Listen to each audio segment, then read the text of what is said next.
Yes? Oh, yes. Okay. I don't know. Hopefully. Welcome to my favorite murder. What? We are Oh about my to talk god. about... I was Yeah. sorry. Are we gonna get sued? No. Okay. We are talking about about my favorite murder. Yeah. But we are, can I just say one thing, podcast. Uh-huh. You're Jess. I am Jess. You're Demi. Sorry, I didn't know if you want to do it yourself. No. No. Never. We're here. We got back from a crazy field weekend. This weekend, you guys, cannot be beat. Honestly, I don't think it can. I had so much fun this weekend. Yeah. In every single way. I got a little glimpse into an alcoholic's life. Yeah, I mean, Not really. I just was like very sleep deprived. But Yeah. Okay, so let's can we start with Friday? always go. Okay. So we talked about it last week. We wanted to go to this little concerts in the park.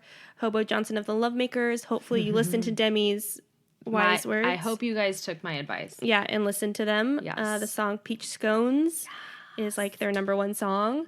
And we just like went and got happy hour before. Oh my gosh, you guys, so many chips. So many chips, pictures of margaritas. Pictures were had. They were so refreshing. It was just really fun, and we gallivanted around town. We made our way over to concerts in the park.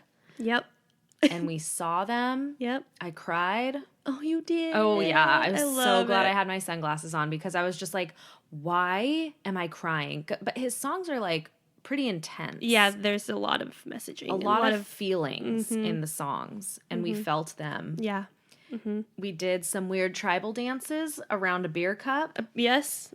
Why? I don't know. There was some twerking over the beer cup by me.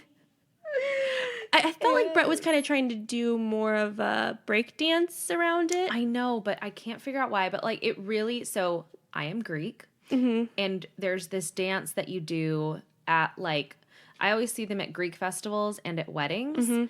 And you like do this dance. I forget what it's called, but you're doing this like kind of sexy type dance, I guess. I don't know. Sexy. And there's a shot. It's usually a shot glass, and so the shot glass is on the ground of ouzo, and then or metoxa, I'm not sure. And then you like get down all low on the ground and you take a shot just with your mouth, not with your hands. Yeah. And like shoot it up, and then you kick up the glass. Which Demi did do with the beer. I did. I chugged it. I didn't finish it. No. But I did it. And then some random guy came and started dancing around the beer. A couple random guys. Oh, that's probably accurate. Yes. What? I don't know. So anyway, that happened for like probably 20 minutes. It went on for a hot minute. Yeah. Yeah. I would say like closer maybe to 10, but that's still 10 minutes of just beer dancing. There's a lot of people around. There was a lot of care people. About them? No, I didn't even see them. No. Yeah. We were having so much fun. Glass. Yeah.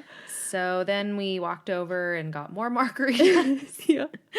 And then we went to an Irish pub and got Irish car bombs. And then it was 2 a.m. And then bada boom, bada bing. 2 a.m. rolls around. And then I was so mad at Shiloh for making me go home. So you're lucky you went. Yeah, but I still woke up hungover. True. So he's like, he was telling me that on the way home, he's like, hey, Petra, Greek is still open. Like, do you want to get something? I was like, no, I'm not hungry. And by the time we got home, I was like, I'm hungry. Yes. Did you walk home? Yeah, we walked home. Damn. That's a far walk. I didn't want to. Oh, Petra sounds amazing. I know. It always sounds amazing. I think I want Cafe Capriccio tonight. Ooh, also sounds amazing. Anyway, so that was Friday. Saturday, I was hungover. I chugged 3 or 4 glasses of water before bed. Smart. Had charcoal pills, and then woke up in the morning and had 3 more glasses of water. Smart. And ibuprofen. So all I was tired. I was not hungover. I wasn't hungover for like the worst hangover. No. It was more like, oh, I have a headache and I'm tired as hell. You know, not sick or anything. No, thank gosh. Oh my gosh, I love we were when that just all happens. pretty sleepy, and then I went on a hike. I'll post a pic because it was so fun. Your hike was so cute in your little photo shoot with your dog, Dakota. Me and Dakota. Yeah. What did I do? I did something on Saturday. What did you do? On Saturday? Jess. What did I do on Saturday? I mean, your cat is going to be... Oh, my kitty cat! That's what I did. He's mad. Sorry, Peeve.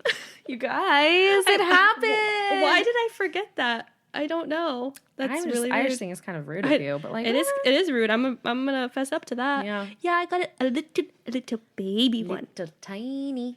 So small. He's only 5 weeks old. Oh. The woman that I adopted him from, her friend found him in a bush stranded. So yeah. So we don't know if maybe he got out of a house and got there. Or we don't. Now he's in your house. Now he's in my house, and you spent a lot of money on all the supplies for him. Did you? Oh God, yeah. Yeah, they're expensive at first. Yeah. Oh yeah. To get everything started. When is the age to start getting shots? Is that 8 weeks? I think like 3 more weeks. Yeah. So then we'll have to do that. But the carrier. Yeah, she gave it to me. Oh my God, that's so nice. I know. That's really, really nice. I know. So that was really awesome. Cool. And she gave me like a couple other things as well. Aww. So right now he's too like little to really be in the bed with us. Because and then he pooped in it. Because he couldn't get down because he's so little. He is fearless though. Like he jumps off the couch and like flies like a little flying squirrel. Cute. It's so cute. And we're like, oh my God, did you break something? But no, he's totally fine. One time when I was living in my apartment, my room was on the 2nd floor and I had a balcony. I had a balcony and my roommate and I were sitting out on the porch with our new kitten that we had gotten. The kitten walked off the balcony, just said, "See you later, I hate you." I think he had brain damage because he ended up being such an asshole that we had to give him away. I couldn't do it. We would walk into our house and literally have to run up the stairs because he would just attack you. He was so mean. Oh my gosh. No, it's not. Maybe it was a she. It was a she. Her name was May, and she was the worst. I did cat sit for you one time, and she wasn't that horrible. Oh my God. We'd be sitting on the couch, and she would come up and like claw you and bite you and then run away. But not like in a mean, like where she would actually want to draw blood. Oh yeah. Yeah. Oh, blood was drawn. Brie has scars. Yeah, that cat was mean. No, that's mean. That's not good. It was a mean cat. Yeah. So I liked my other cat though. Yeah. Oh, Crew. That's cute. Peed on the couch. Like 14 times. We had to throw it away. The couch away? Oh yeah. You don't get cat pee out. You don't get the cat pee smell out. No, you don't. Peeve, thank goodness. He, even only being 5 weeks old, when he plays and like claws and bites, it is so tender and so gentle. Aww. Yeah, and I guess Shiloh texted me today, and he's like, "Just be careful when you're in the kitchen, because he will just be by your feet the whole entire time." I know. Do you have pictures? I have a little video of him on the floor, like playing with Shiloh's feet while Shiloh's like trying to cut. I'll show it to you later. Okay. But yeah, super cute. I like him so much. I'm so sorry. I forgot about you for a minute. But also because Sunday. But you went to Pride on Saturday too. I did. Yeah. And I got to hang out with Megan and her sister. And we were able to go and have some fun. Went to brunch. The brunch sucked though. Where'd you go? Coopro's. It just wasn't like, it wasn't. It was nothing. They have strawberry donuts that was just bread. It was bread with a hole cut inside of it. I was so mad. It's offensive. It was just, basically, it's just lazy. Don't have it. Just don't have it. Mm-hmm. And then they posted about their donuts on their Instagram, and I was like, these weren't donuts. Your bread circles? Yeah, your bread circles with strawberry some bread exactly. I was so pissed. PSA, don't get their donuts. Yeah. But go there for all other reasons, because they have really good bands. They have bands. They have two patios. Yeah, that place is super cool. It's actually a really cool bar. And they have great drinks. They do have good drinks. They know how to do cocktails. They do. So I went to Korean barbecue. That's I right. ate for 2.5 hours straight. It was worth it. I'm not mad about it. No. Then Sunday. How can Sunday be topped if you also met Ariana Grande? Probably. Like, So what I mean? if you're getting if you're catching Jess's drift, what we're saying is that we met Lizzo and we touched her with our hands. We took met a picture her. We with have her. They're coming soon. Yeah, hopefully. I mean, what's going on? They didn't upload them today. They did not. So the receptionist that I have used to work for that radio station, and so she said it usually takes more than. I'm sure. They probably took so many, but like, we met Lizzo. But like what we're getting at, what we're saying. Okay, but the bottom line is we met Lizzo. We were in the same room as her, and we'll prove it to you in a couple of days. Also, but we do have pictures of her. Yeah, but just not with I took the There's pictures. So we were there at a restaurant, and they had a banquet room, and our friend.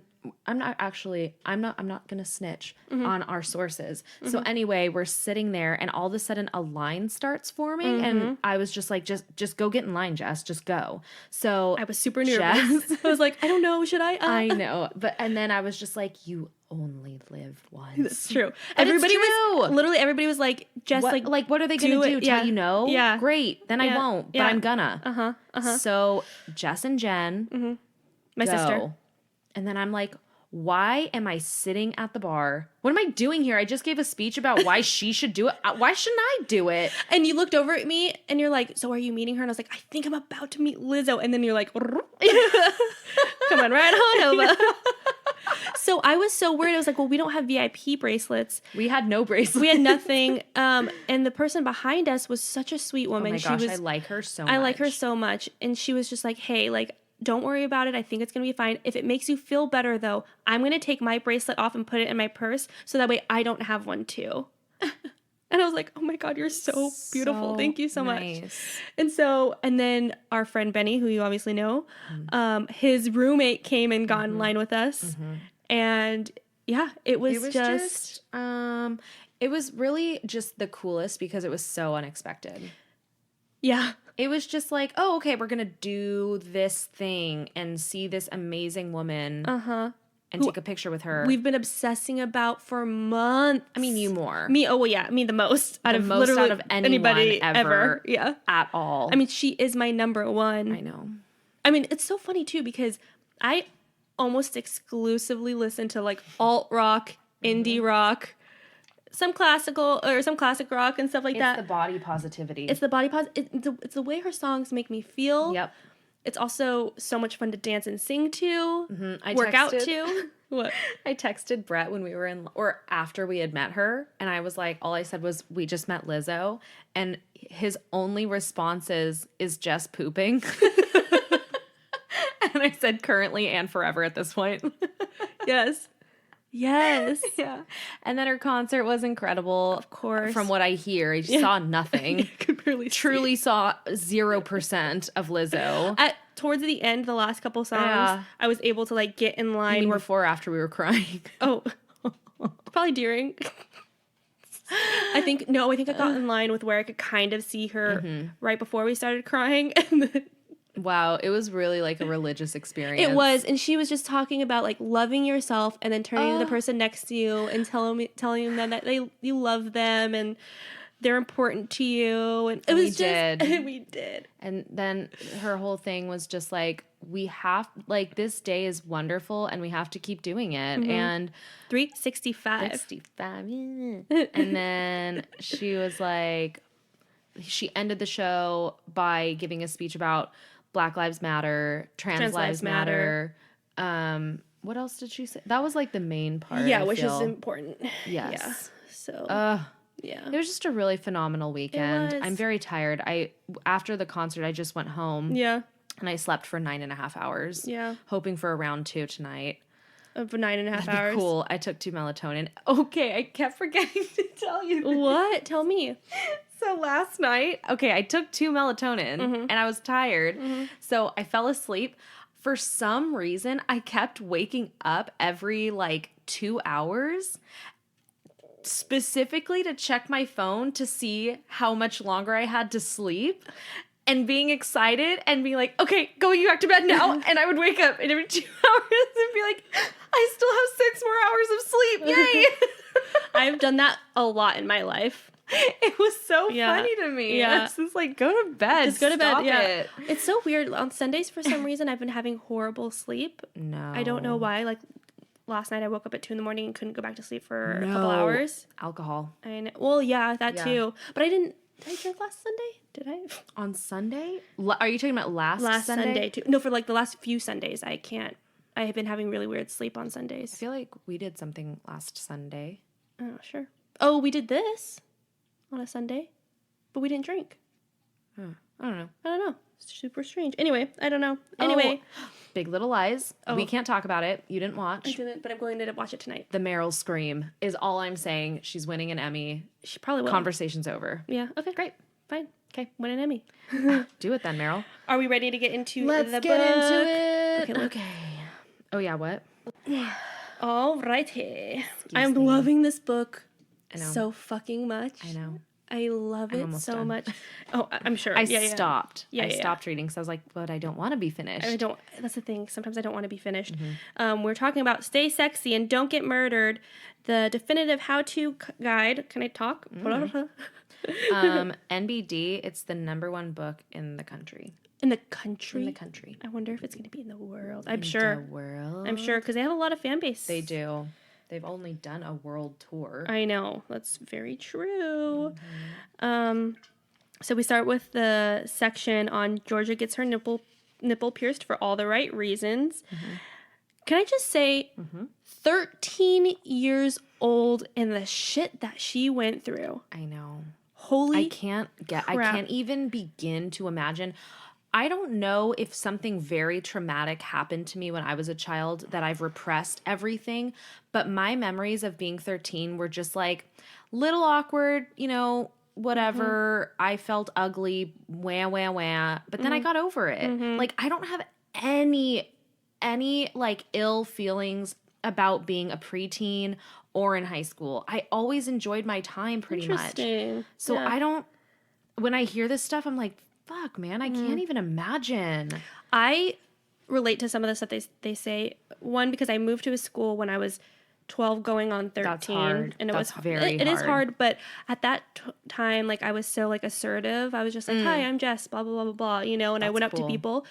But when I did it the second time around when I had to move, it was not as easy. I did do that, and I was completely shut down.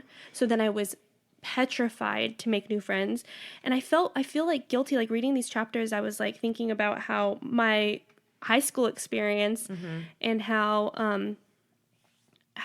I always wanted to hang out with a different group than I was actually hanging out with a lot of the time. Like when I first got there, and I feel bad because I'm like, why didn't I just enjoy the time with the people that I was around? Because you can't in the moment. Yeah, it's true. Of course not. It just makes me so sad. Like, I wanted to be with like the skater punk kids, but I wasn't actually friends with them. I just sat. They were like across the walkway, so I was constantly seeing them, and it was just like, I should have just, Yes. I don't know. Should we read what she went through? The brief but exciting list? Yes. Okay. This is Georgia's childhood at 13. Yeah, it says, here's a brief but exciting list of things that happened in my life when I was 13.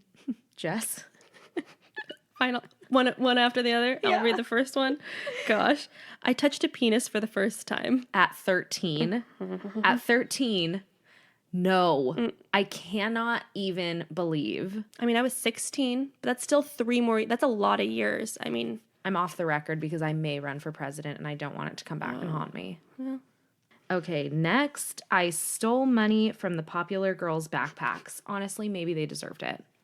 They probably really... Well, it sounds like she was really picked on. Yeah, so steal their shit. I mean, no. No, but like... No, be better than that, I guess. But like, I get it when you're 13. I get it when you're 13, and also, I support you, Georgia. I know. It's Georgia like, can do no wrong. I know. Both of them. Okay, so next, I tried meth. 13. Okay, weed was meth to me. I thought cigarettes... Okay, real quick. Can I just say one thing? So when I was 12 years old, I think I went to a sleepover, and total sidebar on this part is that her dad really gave me the creeps, and I like asked my dad to like I wanted to come home. Oh my God. The next day, you know, they're like, oh, just spend the night again. Nope. And I was like, no, Dad, The hey, Dad. said that? No. The family did, but I really got really bad vibes from him. No way. Anyway, we went out. They didn't have the best home life. Okay. And we went out and they were smoking cigarettes and they're like, hey, do you want to try? And I was like, no. The parents said that? No, the kids. But you're like, the parents are crazy. No, the kids said that. And I was like, no, I'm fine. And I thought I was so fucking cool for saying no to cigarettes. I was 12, but I can't imagine being 13 and doing meth. No. I didn't try a cigarette until I was like 17. I probably was like, 16. Did your parents smoke? My stepdad did. Both of my parents smoked. Oh, I did not know that. For a really long time. Oh, interesting. And you still didn't? Oh, it smells disgusting. I hated it. Yeah. One time I hid my mom's cigarettes and she sent me to my room. Oh, shit. I also have done that to my stepdad. I just didn't like it. Knock it off. Yeah, stock it off. Stock it off. What's next? Okay, so she tried meth and then she started doing meth regularly. 13. We're still at 13, you guys. 13. Next, I stopped eating. Okay, so no food plus meth, and then the next one is I kept doing meth. And then after that, I went to rehab. For what? Not eating or meth? Probably both, right? Both. But it was meth. She did get caught doing meth. Her grandmother died. Which she didn't really talk about yet. No. Yeah. Not yet. At least that I know of anyway. So that's her 13-year-old, checklist. And then on the next page I think this is a picture of her. Is this 13? Because she looks so much older than 13. She does, but I think she's supposed to be 13 in this picture. Or at least close to that age, because she's smoking a cigarette. And she says that she kind of stops doing it. She does go back to it, like, once in a while, but it's not a regular thing. Yeah, basically she just, like... It just breaks my heart. Breaks my heart. She seems to have this crisis of identity. Oh, yeah. Because she wants to fit in, and then she's also going through all these puberty things are probably happening. Trying to still be like, fuck the man, but like secretly wanting to just be accepted. Oh, So, yeah, exactly. It's such a conundrum to be in. Yeah. When you're in your teens. Oh, gosh. It's the worst. It's horrible. I loved when she started talking about how she stopped after she went back to rehab, and the freaking nurse is like, you'll be back. Dude. What is up with the people in her life? You'll be back. Adults. I'm surprised that you graduated high school, all these things. Like, basically saying, like, you're destined to fail. Thanks so much for I hope they read these books, this book. I do, too. And listen to the podcast and feel really stupid for what they said. Exactly. Yep. I love all the Ray Bradbury quotes. I've never read one of his books, though. I maybe read No, I don't think I even read Fahrenheit 451. Well, I didn't read that one. Okay, all these books, I never read them in high school. And I saw other classes being assigned those books, and I never got that. I never got... I saw other classes getting Fahrenheit 451. Yeah. I think for that one, we were able to choose a book, and I might have chose 1984. Which is very... that one's good. Which is like the whole Big Brother's watching you kind of thing. No, thank you. Yeah, it's very dystopian, which is also Fahrenheit 451. Ooh, maybe we should read that next. Ooh. I love dystopian. It's my favorite genre. Same. But yeah, so lots of Ray Bradbury quotes. So her teacher sees her, and she said, what does she say? Like, I think my teacher was either scared of me or concerned for me, and it's just a combination of both, probably. Yeah. And gives her... What's this book? The Martian Chronicles. The Martian Chronicles. By Ray Bradbury. Yes. And she's like, I think you'll like this. And Georgia had, I was going to say Karen, but yes, Georgia, I was right the first time, had a spot underneath the stairs where she would go and like escape her. A dream spot. I know. I love little reading spots. OG Harry Potter. Yeah, exactly. She would go underneath the stairs and she would just get lost in these books and like wish that they were her reality.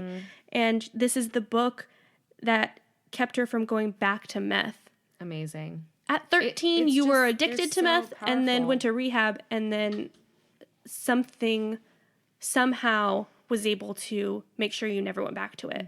Because she did smoke a little bit after she got out of rehab, but this book was just eye-opening for her. It is interesting. Like, I do want to read this book just because she puts like the first little how it starts out, how the book starts out, and I'm like, oh my gosh, it seems really, Okay. it just seems really interesting, I guess. All of these seem really interesting. I don't know, what do you have to say? I don't know. After I read this whole segment of how influential Ray Bradbury was in her life, I looked up all the Ray Bradbury books, you and did? they're all on waitlist right now on the library app. Yeah. So I just have them on waitlist. Okay. So for audiobooks. So whenever I get them, I'm going to check them out because they all sound really great. Yeah. But yeah, so anyway, she finds out later on. It's like her Lizzo. Yes. Oh my God, 100%.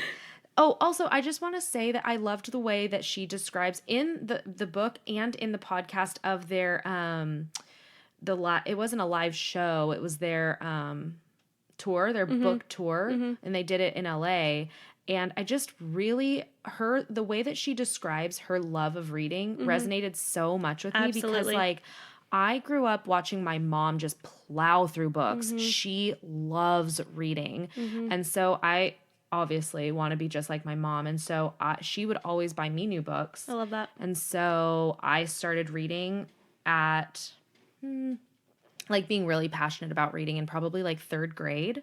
I still have like all of my favorite books. I love that. And I can't get rid of my favorite books. I try and get Tatum to read them, but she'll get there. Won't. Yeah.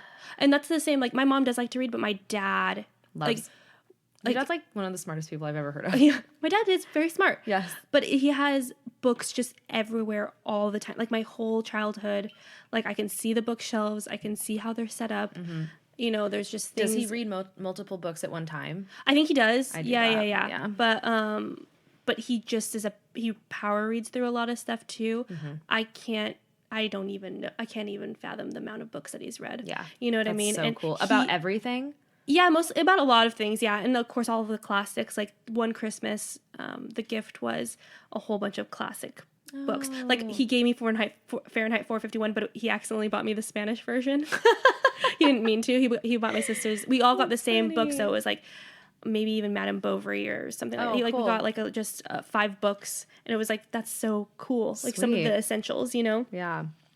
So anyway, when she's 16, she said she got her shit together. She stopped tattooing herself and skipping school, and she kind of like became this new version, and like it seems like her more authentic version of who she is and like who she wants to be, not who she's trying to be. And so that's when she gets into like thrift stores, vintage dresses, and that's crazy because that is who she is now. Exactly. And she just really like stepped into her own identity.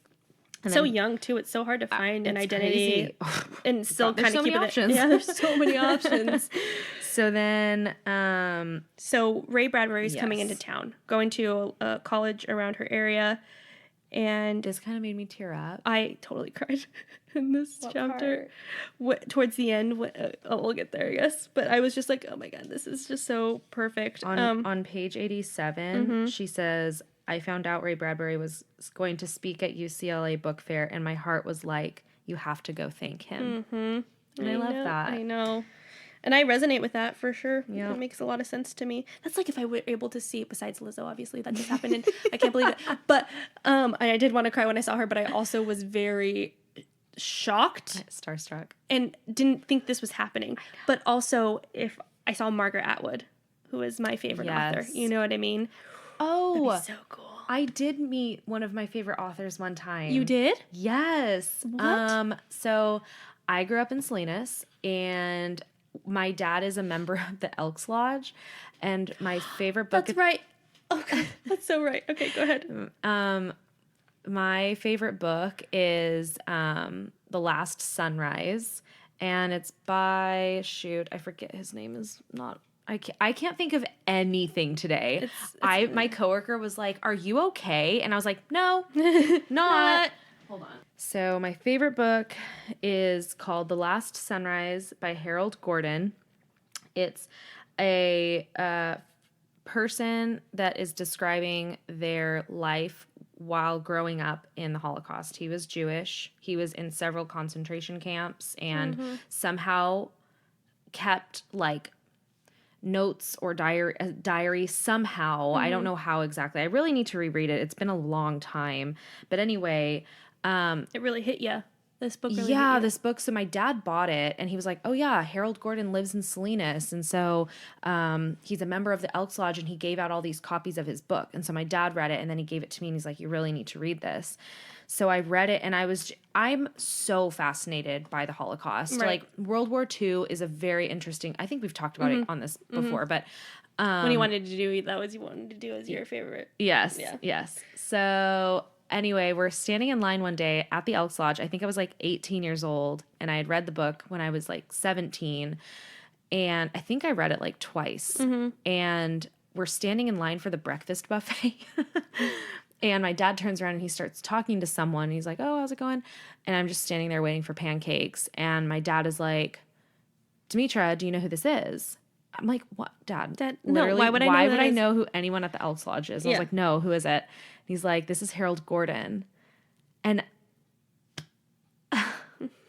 it is such a crazy experience. Yeah. To meet someone that can write like that and the thing that he's lived through. That you've lived through. And for him to stand there and smile at me and shake my hand and be so kind, I teared up and I was like, your book means a lot to me. Like, thank you. And then I was like, excuse me. I went to the bathroom and I sobbed. Yeah. I'm getting teary-eyed talking about it. It was a beautiful experience. It's like one of my fondest memories. Yeah. Like that was incredible. Love it. I'm so glad I got to say that right now because that felt really good. Yeah, good. And also, it ties in with her being able to meet him. It's so important. I know. People who, honestly, and truthfully, Lizzo doesn't even know the effect that she has on you. Yeah, totally. You know? Yeah. And I just need people to know how much they mean to us. Yeah, exactly. You know? Yeah. And it's these like public figures. Exactly. It's like you have so much power, you have a lot to say, and your words have I'm weight. listening. I'm listening. You know, we're all listening. We're all very That's so much pressure. It's a lot of pressure on them, but also because they're doing such good work, I hope they know how important it is. You know, like you're not going out there spewing hate and all this stuff. You're doing it's for the good of humanity and mankind for sure. Yep. So she lies her way in. She lies her way in. They're like to capacity, and she's like, "Oh, so sorry. My I have to go. Mom's Actually in there. I gotta go get something for my mom." And she sneaks in right as Ray Bradbury's coming out to talk, and he does his whole thing. She's like, "I don't really remember it." Yeah. I mean, like same. Yeah. I don't remember a lot of this stuff. Yeah. And so afterward, she wants to go up to the front to give him a letter that she thoughtfully wrote out with her teacher, another English teacher. And she like kind of pushes her way through a crowd of men interviewing him. And what exactly happens? So she pushes past the reporters and then like basically throws her letter at Ray Bradbury without saying anything. Yeah, I would totally do that too. Like, I don't know what to do in this situation. And he says, "What's your name?" And she says, "Georgia." And he says, "That's my granddaughter's name." How cute is that? So cute. So she just tells him that she's a huge fan and thanked him. And then she turned around and walked away. Yes. And the best part. The best part. The nipple? No, when she gets a package later. Well, let's talk about her nipples happening. Oh, the nipple. Oh, she's fine. We'll talk about nipples. Let's talk about nipples. So, I mean, I totally feel this. Also, by the way, we forgot to get my ears pierced this weekend. Fine, let's go do it. Okay. Pause. No. So then she is like riding this high of meeting her favorite person ever. And she's like, well, I have to like, what is the word? Like, seize this moment or like commemorate it? Commemorate this moment. Way to go. Commemorate this moment. What can I do? I'm going to get my nipple pierced. So she walks in, lies about her age. They didn't care. No. They're like, oh, yeah, I'll see some boobs. Yeah, sure. So she gets her nipple pierced. And then this adorable picture of her just high on life. High on life. Look at that. Look, she doesn't look anorexic anymore. Definitely doesn't look like she's on meth in this picture. No meth. So proud of her. It says 2 weeks later, I got a package in the mail. That line. So I ended up listening to it, by the way, because I wanted to hear them, and I also wanted to hear Paul Giamatti's voice. And he have you? Yeah. Uh-huh. When? Just today. It. Yeah, just today. I downloaded it. And she's like, getting a package in the mail when you're 16 is already the fucking best. But when I realized the sender was none other than Ray Bradbury, I nearly lost my mind. Inside the small box was a sweet note thanking me for my letter, along with a copy of his book, Zen and the Art of Writing, which he'd autographed and inscribed with what immediately became my favorite word and remains so to this day, onward. Which I'm like, I love that, actually. That's so great. Did you see her birthday post? No. It was her birthday a couple days ago. It was? Uh-huh. Oh. And she was like, what should I do on my birthday? I feel like I should get a tattoo that says onward. And I was just like, absolutely. Okay. Yeah. Go get the I tattoo. know why you say that. Yeah. I love it so much. That's just so sweet of him to do that. I know. We need more. I know. More Rays. More Ray Bradburys. Yes. In this life. And then we're on to the next, right? Is that all? Yes. You're in a cult. Call your dad. Karen talks about Scientology, Demi. I know. I am well aware. I was freaking out. Well aware. I love it so much. Okay. Karen on how to not drink the Kool-Aid even when you're spiritually parched, which is a hilarious title, by the way. So much. And you know how I feel about cults. I just love hate. It's a love-hate. It's a love-hate. Like I hate hate love. Hate love. Mm-hmm. Hate them, but love to know about them. Yes. That's it. Yes. Yes. So what's happening? Okay. I know I need to freshen up. So she's just basically talking about LA and how it's the worst, but it seems like the worst. It really does seem like the worst, though. Her face. Oh my God, I love it. Yeah, there's a picture of her that she posts. Yes. So she puts it in the book. What? I know, I wasn't gonna say anything. Say it. Fucking. So she lives in the Bay and she works at the Gap and it's trash. My sister worked at the Gap. Imagine, was it the worst? I think it was the worst. Yeah, retail is the worst. Mm-hmm. Restaurant is the best worst. Yeah. She lived with, she was friends with Margaret Cho.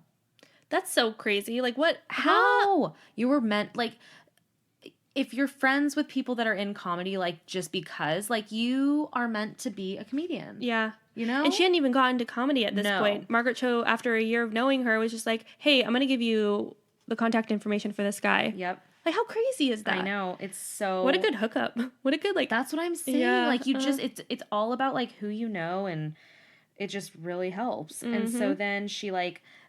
Margaret Cho's agent tells her, like, I if you move down here, I can get you work. And so she moves down to LA. I just wish I was that. Never. Mm-hmm. I wish I was that fearless, though. I know. That takes so much guts. It does. And I think she already lived in Sacramento at that point and had a shit time being here. It's not the same as the way she describes it, though, on the podcast. Let me just say. It's great now. Yeah. It's great. We did it. Did you not hear about our weekend? I was just literally about to say. Oh, no. Okay, but hurry. Let's get to Scientology because it says, she would soon learn that just 1.8 miles down Franklin Avenue was a huge Gothic mansion shrouded in trees and surrounded by iron gates. The sign on the front gate read, "The Celebrity Center." Center. I became fascinated with Scientology after moving to LA. I mean, like, I'm not in LA, but I'm fascinated. So fascinated. Please, tell me more. Uh-huh. Seen commercials for Dianetics. As a kid. How crazy would that be? Okay. I've only seen billboards for Dianetics. I have gotten postage from Scientology. Interesting. How do they know? And so then she met people in LA who had stories about friends joining Scientology to help their careers and get sucked in. Mm-hmm. They lost all of their money. They cut themselves off from everyone they knew. If they tried to leave, they were stalked, sued, or slandered. Not exactly standard church stuff. It was so scary, dark, and bizarre. I was positive I was going to join at any moment. I love that. Just like, I have no control here. Yeah, no. Like, I'm pretty sure if they were to come into contact with me, I would be joining them. Help me, Tom Cruise. Yeah. Help me launch my career. But also, I guess I'll join your religion. Spooky. This resonates with me, / my obsession with cults. Yes. Because that's the thing about cults. They make it real easy to join. Yes. They give you promises. They tell you everything that you want to hear. Everything. Like she says in this chapter, nobody has all of the answers. No. Nobody. No. So I think, and then her message is in bold or in all capital letters that says, everyone has an agenda. Mm-hmm. Yep. No matter who and it is. And that's basically just what this leads up to, is that pay attention. Mm-hmm. Just like, do your research. Mm-hmm. Figure out the message. Mm-hmm. Why do they want you to join? Like, why? They want your money. They want all your money. Or they want you to have sex with them all the time. Like that sex cult, the Nixium sex cult or whatever, that she was... So, it's a sex cult that just got busted, like, fairly recently within the last year. One of the actresses from Smallville. Yes. Yeah. Who was, like, second in command. Yes. And would force women to have sex with the cult leader. Disgusting. Sex trafficking. Yes. And it's just... Ugh. Yeah. It's horrible. Blows my mind. Yep. Okay. Also, I need to know more about it, though, now that it's, like, disband. I know. Anyway. She starts talking about, is this her therapist? Yes, talking about your clutch friends. Essentially, she goes back to talking about her clutch friends. The best line ever. How many close friends would you say you have? Like 30 or so? And close friends. And her therapist is like, no. I don't think so. 5. People have 1 to 5. Clutch. I don't know, though. I was thinking about this myself. It's hard, though, when my sisters are also, like, that takes up 2 spots right away. You know what I mean? You don't literally only get 5. I know that, but the fact that her therapist was like, most people have 1 to 5. I don't think family counts either as a friend. Like, that's your family. True. Like they just so happen to be my friend. Yeah. They're always going to be my family, but we get along so well. Yes. They're my friend. Yes. Cool. Aww, that's so cute. I know. It's so true. I love it. I love them so much. Beep, beep, beep, beep. Yes. Clutch friends again. And then she starts going on about the cult of booze. That was her actual cult. She is an alcoholic, a recovering one, I guess, because I guess you're never fully recovered from my understanding of addiction. But she ended up having grand mal seizures when she was 27 years old. And the doctor asked her, this is so crazy, like, how many drinks do you have a night? And she would have said 12, but she's like, okay, I'm going to dial it back a little bit. Right. And she's like, 8. And he laughs at her and he's like, no, I mean, like, in a night, not in a week. And she's like, yeah, 8. And it's just the realization, I think, at that moment that she was an alcoholic, where he was so, like, appalled by the fact that she was having 8 a night. And it's like, oh, shoot, like, I guess you do have to think about that, you know? Like, what, and how she says in this, you need to have memories that aren't around booze. Right.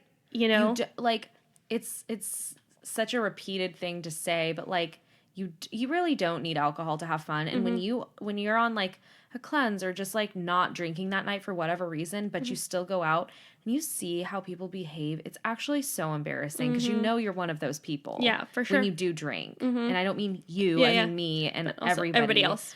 It's just, like, it sucks because I enjoy drinking, like, but I could also just stop. I know that I don't have a problem. Like, I am stopping for the next couple weeks just because, like, last weekend, too much. So much. Yeah. And I really just need to, like, cleanse it out, get it out of me. Totally. And it's not hard for me to do that. Yeah. And so to hear that somebody needs 12 drinks a night. Per night. And this was 7 days a week for her. Yes. This wasn't like a binge weekend or drinking to wake up. Yeah. Wild. It's so beyond anything I can even imagine. Yeah. So then, so she ends up getting sober. Oh, yes. And she drops a whole bunch of weight, and she's feeling amazing. No, it's fine. She's feeling amazing. She is at the beach with friends, and they're all just having a great time. And they're great sober time. Yeah. And how it's possible. It's obviously possible. Again, I also like drinking, obviously. Yeah. You know? Yeah. And then Emma. And then her next cult is the cult of perfect. And just, like, being obsessed with those, like, size 00 models in the 80s. Which they're all on coke, I'm sure, anyway. 100%. And they kind of still are, like, those are still, like, the Victoria's Secret popular models, but our generation is very, like, yeah, but that's not real. Like, that's great for magazines and articles or whatever, but, like, we're not that, and we're not going to try and be that. I think that for me, though, I feel like I'm getting to that now in my late 20s, going into 30s, where I'm realizing that that's obviously not my body type and not a lot of the people around me. It's truly not even real for those people, though. I know they have to do so much, or like get surgery or do whatever. Obviously, there are those people that are just naturally that thin, of course. But it took me a long time. Like I've had so much problems, you know, with body dysmorphia and stuff like that, and it's just because of Lizzo. Not to keep bringing her up, but like not just her. Obviously, it's like there's a lot of things where I'm coming to terms with myself, right? Because I guess I'm an adult. I don't know. I mean, sometimes, kind of, once in a while. Unfortunately, it's things that I have to reason with myself. Right. Like Hollywood isn't reality. Real. It's just not. No, it's not. And like for me, I'm sorry, I don't mean this to sound the way that it's going to sound, and maybe I'll just delete it. But like, I've not had body dysmorphia. I've wished I was skinnier. I've wished my boobs were bigger. I've wished my arms were thinner. Right. But I've never hated myself. I've never looked in the mirror and said, you are so ugly and I hate you. Yeah. I think that you're kind of one in a few, though. I don't think unfortunately, I think that most people do that. Right. Though, you know, which is horrible. Yeah. And you obviously hope that nobody thinks that about themselves. But they do. But so many people do. And I think, and maybe it's just in like U.S. culture, though. Maybe it's just, I'm sure like in others as well. Oh, I'm sure, but I'm saying, but maybe it's more profound. Mm-hmm. I think so. Yeah. But also, like, for me, like when we've started working out recently. We've been going strong for about a month now. You've been going super strong. I'm proud of you. Except for I haven't in the last couple of days, but it's fine. It's fine. Yeah.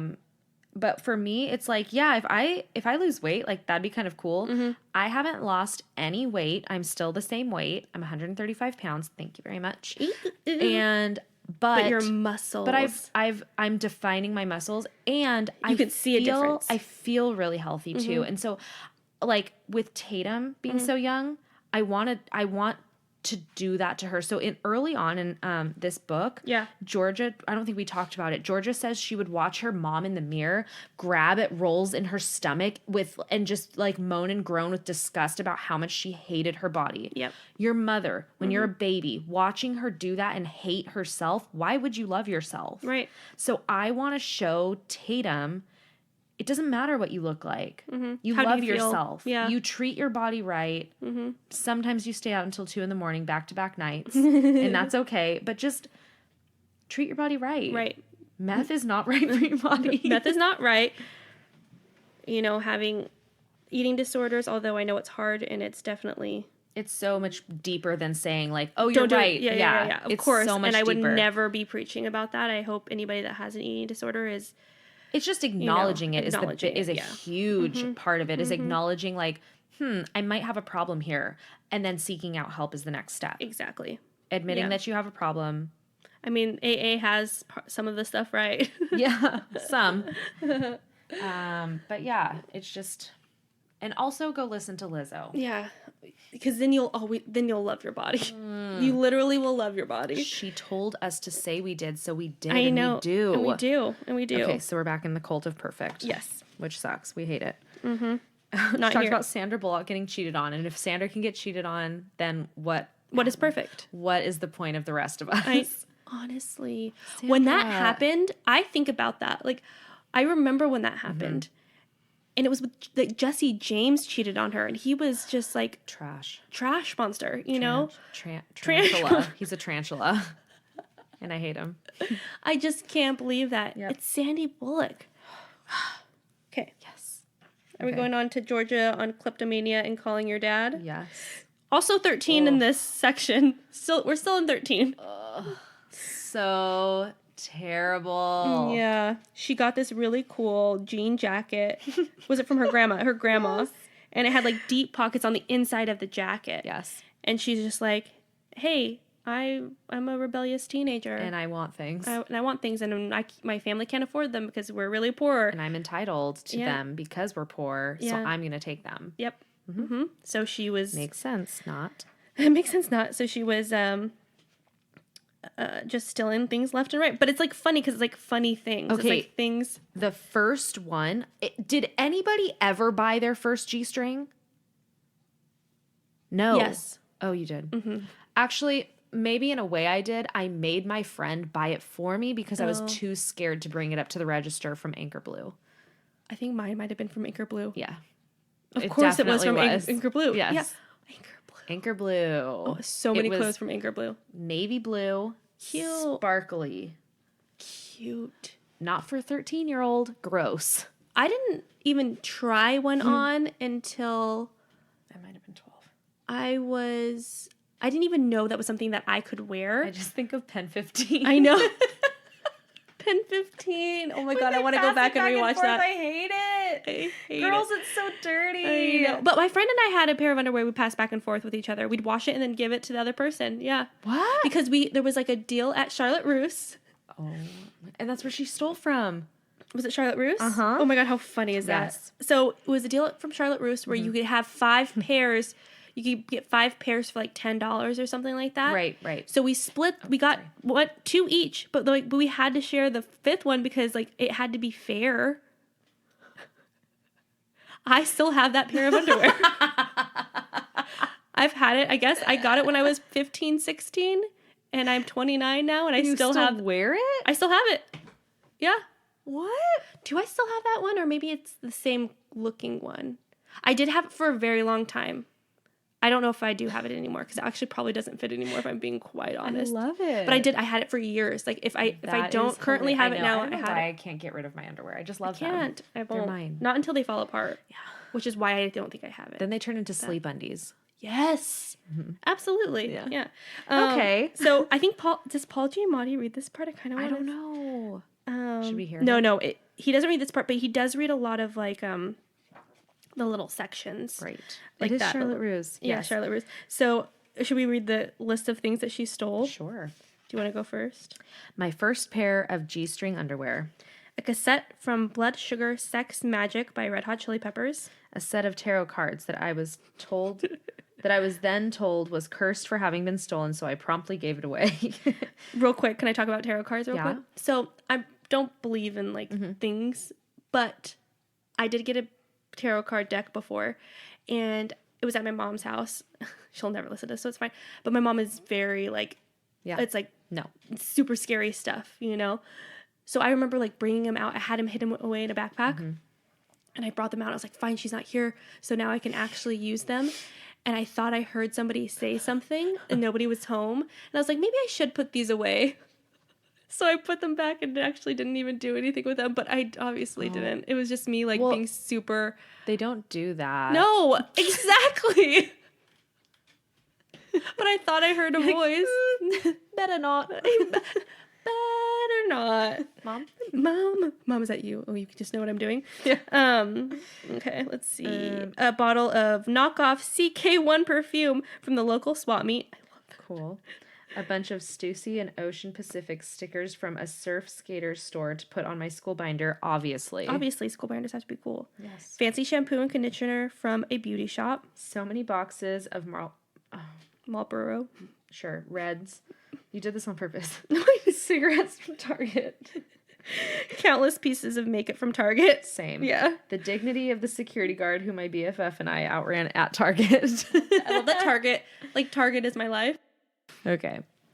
That was a brief intermish. Yep. Sorry. No, sorry. So they go, her and her BFF go to Charlotte Russe, and they're going to steal some shit, okay? Just some earrings. Like, nothing even exciting. No, not even cute Not earrings, even, she like, says, which extra is G-strings. such a bummer. Like, ugh. She was just going to steal. Yeah, just to, like, get a little pop of fun. Did you ever steal things when you were that age? Yeah. You did? Yeah. That's so funny to me. From Target all the time. Interesting. Makeup.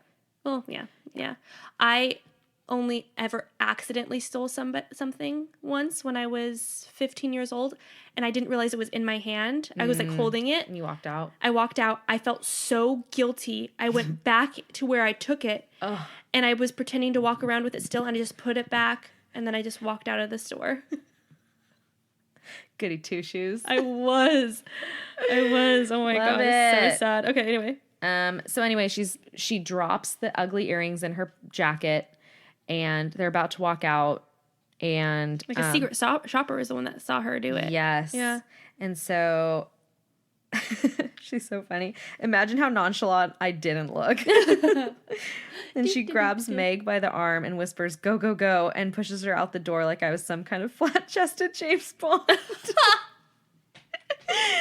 then The imagery. Meg, her friend, gets out and she doesn't, and she takes her to the back of the store. And Goodbye forever with my face. And she responded with, "I will tell your story," eyes, before turning to find a payphone to call her sister to pick her up. Oh my God. So anyway, it's a secret shopper turned them in. There was like a super pregnant store manager and the secret shopper or coworker? Security guard, I think. Security guard. Mm-hmm. Oh, okay. So anyway, she calls her dad because her mom is going to bitch her out, and her dad won't. Because her dad will just cry with her. Yes.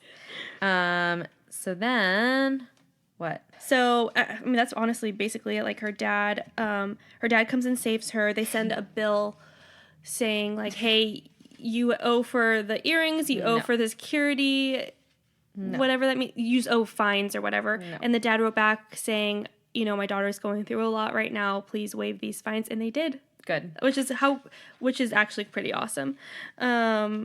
Honestly, though, I would call my dad if I ever probably needed. He'd probably be like a go-to person I would call if I was in trouble. You know what I mean?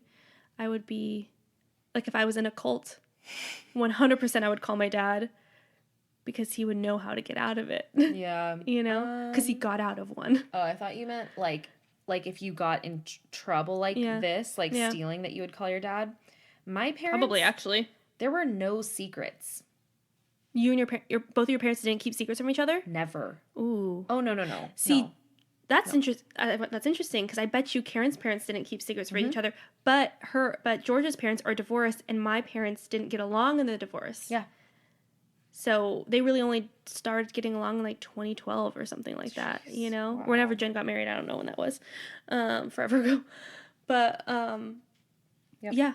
Yeah, it's just, that's it didn't matter who I was called, who called, I was screwed. Either way, doesn't matter. Oh my gosh, how funny is that? It was like, do you want to get yelled at immediately and get it over with, or wait till you get home? Because dad won't yell in the car for the most part, and mom will yell in the car. I get it over immediately. It didn't matter. Yeah. I'm sure you probably got it twice. Mm-hmm. You got yelled at immediately, and then you get yelled at later. That's what I like now, looking back on my parents and like just my childhood, is like, that's what parents should be doing. They should be communicating with each other. It should be your parents, not against, I don't know another word, like against the kids. Like the kids should never think like, I'm going to get away with this if I tell mom or if I tell dad. It's like, no. Mm-hmm. No. Yeah, that's very true. I mean, that's a partnership. It's co-parenting 101, baby. And honest, even if you're divorced, that should hopefully be the situation. Obviously, not all. You would think that, wouldn't you? Yeah. Mm-hmm. Mm-hmm. Not all situations are like that. They're not. Sometimes people are still children in relationships. It's really difficult. It's really hard. Being adults is hard. Being adult is so hard. So hard. So we can skip that. Then we're in Send 'Em Back. Georgia on car crashes and meeting Karen, which is so cute. So cute. Yes. I love that. how funny was it when they're talking about all the shows and movies they watched, blah, blah, blah, and then they go, there isn't one person my age who doesn't still get chills when they hear the gravely soothing voice of Robert Stack or hear the creepy theme song from Unsolved Mysteries. We talked about that. Yep. True. So true. Oh my gosh, it's such 80 creeps. I feel like a lot of pressure to wrap it up. I know. Don't. It's been an hour. I know. Don't think about it too much. Oh, and then they talk about, oh God. Fuck. What? Polyclass. Remember when they talk about that? Yeah. I think that was the girl from Karen's hometown that was kidnapped from the slumber party. Ugh. I know. It just makes me so scared. I know. And it's like weird because I had slumber parties out on like the lawn. Yep. And on trampolines and I know. It's really disturbing. And so what Georgia talks, wait, is this Georgia or Karen that's talking? It must be Georgia. I think it is Georgia. Mm-hmm. Yes. So she is talking about Polly and she's like, I pictured her getting free. Mm-hmm. And same, like when that Christina Williams story. Hometown murder? I was waiting for her to come home because there was no other option in my mind. Right. And when they found her, I was just like, okay, the world isn't what I thought it was. It's not. There are bad people. Yeah. Mm-hmm. So that I just really appreciated her writing there. And then she talks about meeting Karen at a Halloween party when they're talking about the staircase and how everybody's just like, this is weird, goodbye. And they're like, let's get together and talk about it a lot more. And I love that they have lunch together. I mean, we know about this from the podcast, but they have lunch together and they sit there for like 4 hours. Yep. And they're like, let's start a podcast randomly. And in 2 months, it became this huge thing. Yep. It's so crazy. I want to read that Brene Brown book they keep talking about. I think, is it a book or a show? Because I know she's on Netflix. We both happen to be reading Brene Brown's Daring Greatly, a book about being vulnerable, but both of us opened up to each other in ways I don't think either of us were used to. Like, how cool is that? So maybe we should read some Brene Brown. Okay, fine.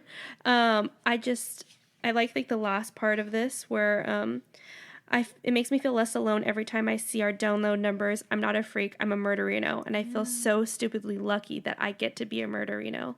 Really, because same. Yeah. I know. And feeling connected with so many people around me. Yep.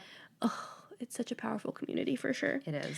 Latchkey kids. This was incredible. This is me. Is it your life? A lot of this is my life. Her relationship with her sister is like, it's like a different, it's such a different life experience than my relationship with my brother. Yeah. Mine was not, because Jen and I are 7 years apart. That's who I lived with. Natalie lived with my mom in California, and Jen and I lived in New Mexico. So it was a little bit different because I was the irritating little sister, and she was like a junior and senior, and she had to take me around, and she had to take me around in her minivan and like do all this stuff. And I remember when she got her like first serious boyfriend, and I would like open the door on them and like just be a little shit. Such a shit. And I'd be like, Jen, make me dinner and all these things. And like, no, they just wanted to make out. Yeah. And it's just like stuff like that. And I'm such a bigger person than her. Right. That I could start wearing her clothes and her shoes when I was in 5th grade and she was. Wait, did you say you're a bigger person? No, like as in like I'm a taller, like I was her size. Okay. I don't know what I thought. I was just like, yeah, sure. And then I was like, wait, what? Okay, no, sorry. I was her size when she was a senior in high school. I was her size as a 5th grader. What? Yeah, like I could wear her shoes. I could wear some of her clothes, not all of them, because she like actually had curves and boobs and stuff like that. But like I was able to actually wear some of her stuff. So I would take it. She had a TV in her room, so I'd go in there. Not until I was older. Okay. Not until I was in middle school, I think. Okay. 7th grade is when I got my first TV. Yeah. It was so little. It's a little 13-inch. Yeah. Yes, the same. I didn't get any channels. I just played Nintendo. Oh my God, how funny. Yeah, no, so I would definitely watch a lot of videos and stuff. Movies, Dawson's Creek. Yes, that's when I started recording Dawson's Creek, but in 8th grade. So anyway, so this whole latchkey kid, like, I remember one friend, I was like really, for some reason, like afraid to go home one day, and she walked me to my door, and it was really sweet of her to do that. You were scared? I was scared for some weird reason that day, just like I knew I was going to be home alone for a while. It's crazy. And it's a whole like making yourself something to eat. I would, when Kara talks about lemonade. Yeah. Dipping her finger in the lemonade and eating the lemonade powder. I did that with Kool-Aid, but I would add a cup of sugar to the Kool-Aid. Holy shit. And I'd mix it up, and it would just be like basically Fun Dip, but with my finger, and my finger would be so red. Yep. Yeah, it's just nuts. Okay, my favorite part about this, though, is that, like, they get home, and, like, Laura's mad, slams the door, and then Karen's by herself, and then all of a sudden they're sliding around on their socks in the hardwood and laughing together and having so much fun, and then they're hating each other and smacking themselves or smacking each other with a hairbrush and being pissed and like all this. It's so like high low. Yeah, that was me and my brother. In one evening. That was you and your brother? Oh my God. There were times when I would tell Alex, I am never talking to you again for the rest of my life. And hate him. Just fury and anger. Oh my gosh. And then, like, probably 15 minutes later, I'd be like, want to go play. Oh my God. Highs and lows. That is so funny. Mm-hmm. I wonder if it's because you're closer in age. I don't know. We would just get in fights sometimes. Like, never crazy. Yeah. Like, never crazy at all. Did you ever draw blood? No. My sisters did. They would dig their nails into each other. They would pull each other's hair. It was just, they did not get along for the longest time. Yeah, but now it's so fun. Like we've talked about. You're adults. Yeah. It's true. Well, as soon as Jen went away to college and Natalie went away to live with my mom, like I got closer to Natalie when that happened, and I think Jen did too. And then when Jen went to college, like I missed her, and then we talked about, and then we got close. Yeah, I feel like when I was in high school, I was so self-obsessed that I just was like, yeah, my brother, whatever, who cares? And then when he was in high school, I was in college, and we just like we're at different levels. But as soon as he graduated, I was like, oh, okay, that's my best friend. Like, I love it. Yeah, like that's so cute. Brother's number one, Yeah. But what's also crazy to me about this is the amount of time. So, okay, they get home at 3:45, 4 o'clock. Yep. In the evening. I love her timeline, how she sets it up, by the way. Me too. Like, this is what happens at this time. Anyway, go ahead. And then her mom doesn't get home till 8 o'clock. And then that is dinner. Such a long time. Making dinner. Yeah. At 8 o'clock making dinner, that is crazy. So yeah, and then that's just crazy to me that her mom gets home so late. But anyway. True. And then they talk about the recipes. I love Paul Giamatti. Paul Giamatti reads that. Does. Should I do like a little clip of it? Yeah, that'd be cool. For the preheat, and then mix your dough. Flop it onto a cookie sheet and put that in the oven for 8 to 10 minutes. When you go to pull it back out, use 2 oven mitts and replay in your mind that Thanksgiving when your mom scalded her forearm on a hot oven rack and then had an oven rack tattoo for the next 30 years. It's just so funny that he does it. I love that they were able to get him to do that.